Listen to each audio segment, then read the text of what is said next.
प्रिय बच्चों, आज मैं आपको पढ़ाने जा रहा हूं use of is are am. Is are am का प्रयोग हम कहां करते हैं? देखिए, सिंपल सेंटेंसों में इज आर एम का जो हम प्रयोग करते हैं उसकी जो पहचान दी गई है, जिन हिंदी वाक्यों के अंत में है, हूं, हो आदि शब्द आते हैं तथा इनसे ठीक पहले नाउन या एडजेक्टिव आया हो तो उन वाक्यों में हम इज आर एम का प्रयोग करते हैं। ये वाक्य सिंपल सेंटेंस भी कहलाते हैं। जैसे देखिए, मैं एक अध्यापक हूं।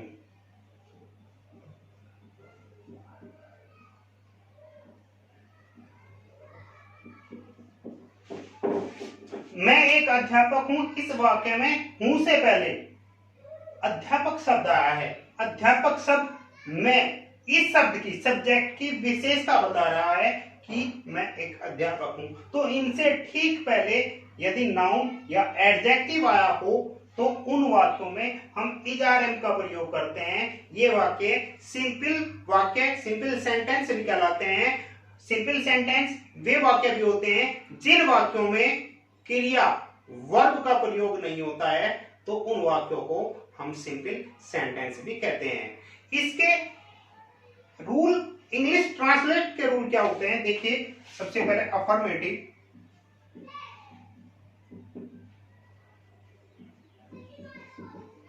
अफर्मेटिव जो होते हैं, सबसे पहले हम कर्ता लिखते हैं, फिर कर्ता अनुसार एक वचन है तो इज लिखते हैं, बहुवचन है तो आर लिखते हैं और आई के साथ हमेशा एम का प्रयोग करते हैं। एक वचन के साथ इज, बहुवचन कर्ताओं के साथ आर, आई के साथ एम, प्लस नाउन या एडजेक्टिव में से एक।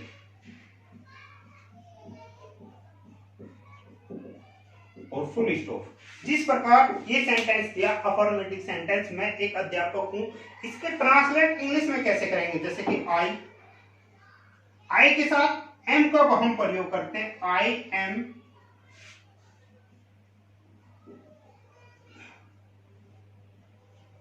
A teacher. मैं एक अध्यापक हूं। दूसरा वाक्य मैं आपको बता दूं, वह एक बल्लेबाज, एक अच्छा बल्लेबाज है।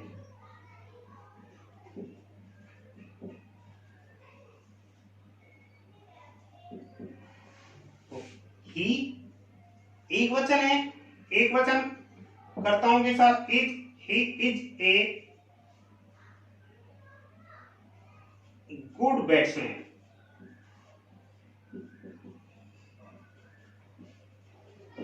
ये अफर्मेटिव सेंटेंस है। अफर्मेटिव सेंटेंस को इस प्रकार हम ट्रांसलेट करते हैं। अब बात आती है निगेटिव सेंटेंस की।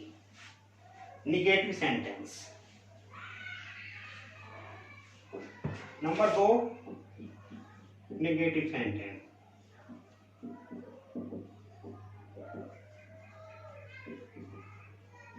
निगेटिव सेंटेंस में कर्ता अनुसार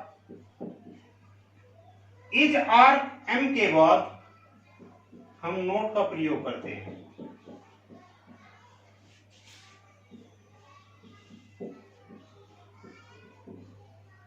फुल स्टॉप। जैसे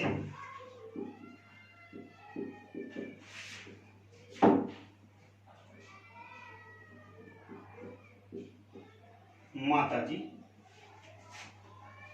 रसोई में नहीं है, तो मदर।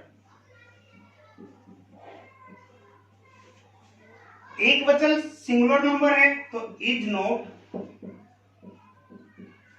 In the kitchen.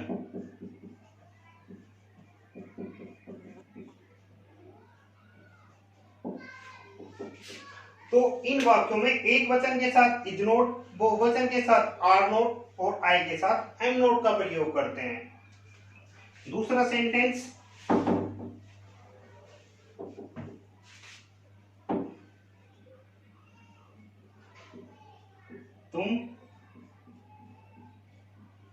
पागल नहीं हो। यू प्लूरल बहुवचन है तो आर नॉट का प्रयोग करेंगे, यू आर नॉट मैड। इस प्रकार ये हम निगेटिव सेंटेंस की ट्रांसलेट करते हैं। अब बात आती है number 3, interrogative sentence. Interrogative sentence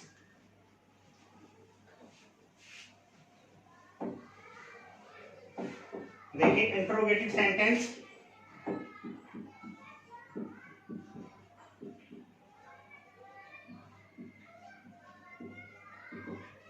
interrogative sentence दो प्रकार के होते हैं।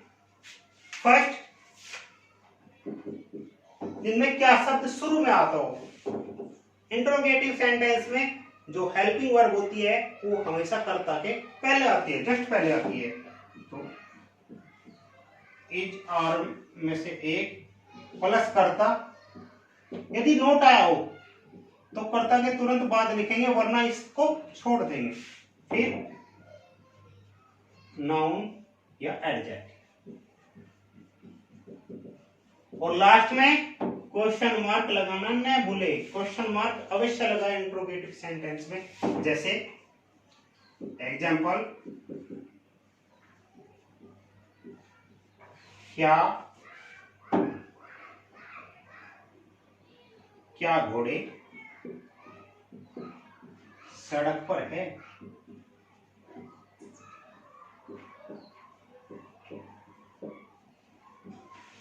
तो घोड़े बहुत सारे हैं, बहुवचन है, क्या शुरू में आएगा?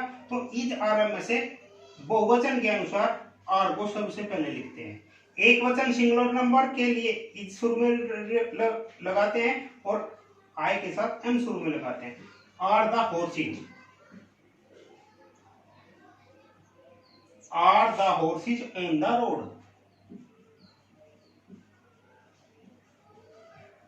Question mark. दूसरा,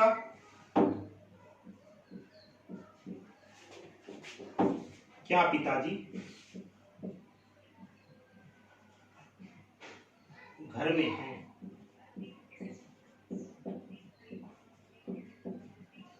पिताजी सिंगुलर एक वचन है तो is father in the house.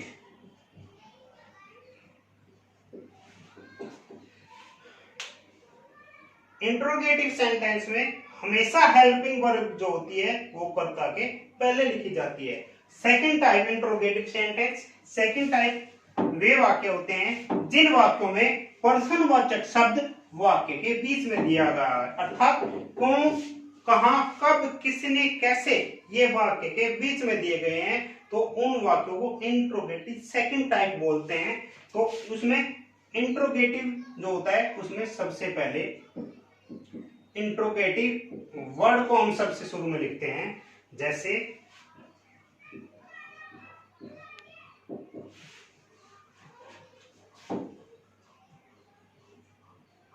तुम आज कहां हो?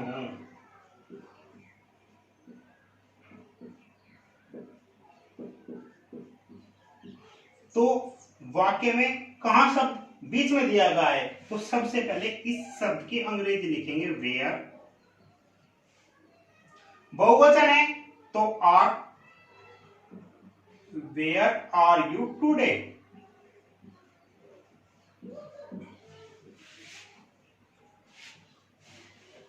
दूसरा वाक्य,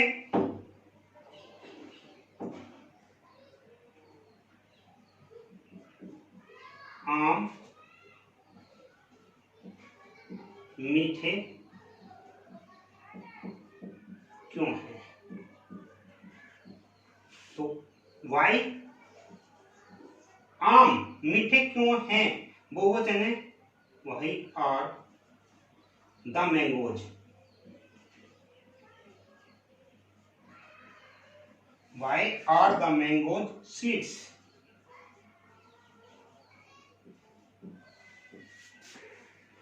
तो इन वाक्यों में पर्सनवाचक शब्द बीच में दिया गया है। सबसे पहले हम इसकी जो स्पेलिंग होती है वो लगाते हैं, फिर कर्ता अनुसार जो हेल्पिंग वर्ब होती है वो लगाते हैं, फिर कर्ता और बाकी का शेष वाक्य।